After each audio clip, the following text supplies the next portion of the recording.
thoughts on effectively just doing like voice recording and having like some kind of ambient stock video, you know, with your voice behind it? Is that a thing that people do? Because there's this part of me that's just like, if I write enough poems and record enough poems, I'm gonna feel weird about my face being the face on all the videos.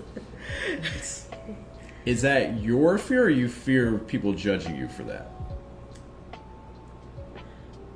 My inside my head voice sometimes comes out my face. And so if I'm kind of dissatisfied with what I'm reading, or if I'm just like, oh boy, here we go again, like I'm not necessarily going to be able to act it every time is what I'm thinking. The only reason a lot of times, because it sounds to me like a fear of judgment kind of question, and maybe it's not, It but is, you know, and a lot of right. times that voice isn't our voice, it's the voice of someone else from our life. Not to get like too deep into therapy and stuff like that, but You've seen my TikToks.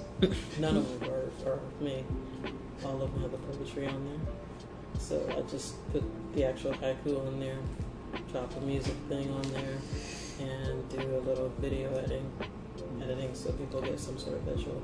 Because I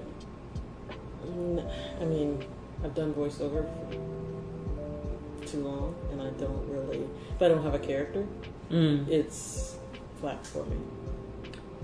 So I'm just... I think YouTube is a great way for people to get to know you on a deeper level, just because of that video aspect. You know, whereas if it's just your voice, you're removing it. I mean, our most recognizable feature is our face, and it is harder to establish a connection with just a voice versus a voice and a face. That's fair. You know, that's not to say it's impossible.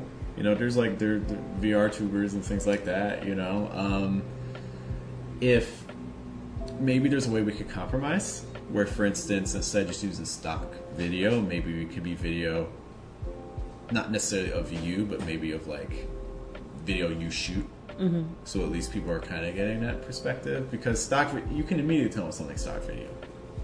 You know, and the reality is in 2024, there's so much you can do video wise. It's like, why are you just using stock? It's kind of like the easy approach. Okay. You know.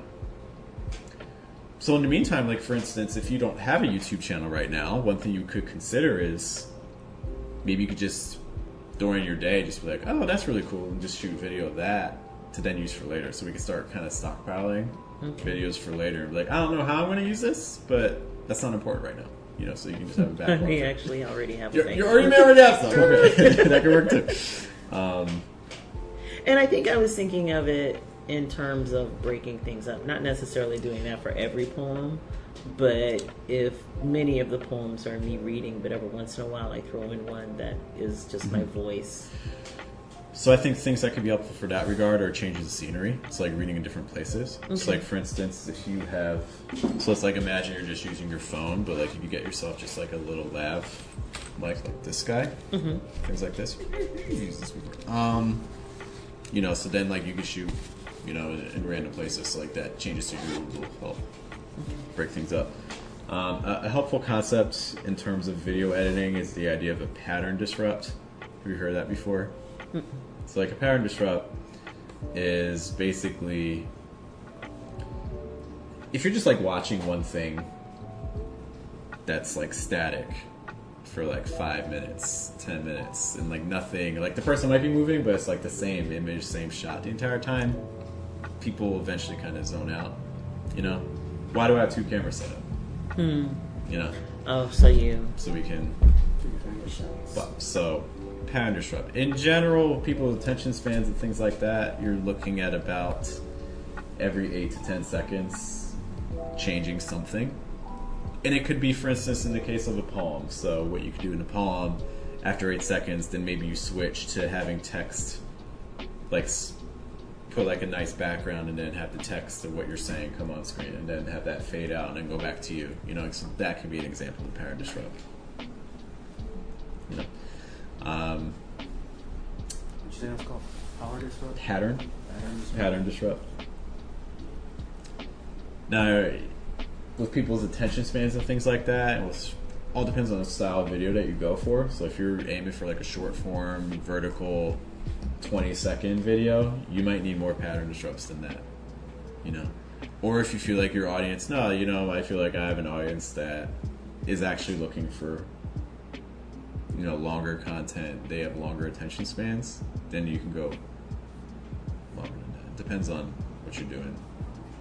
Aiming for like, you know, Gen X is very different than aiming for like Gen Z, right? So this is kind of something to keep in mind.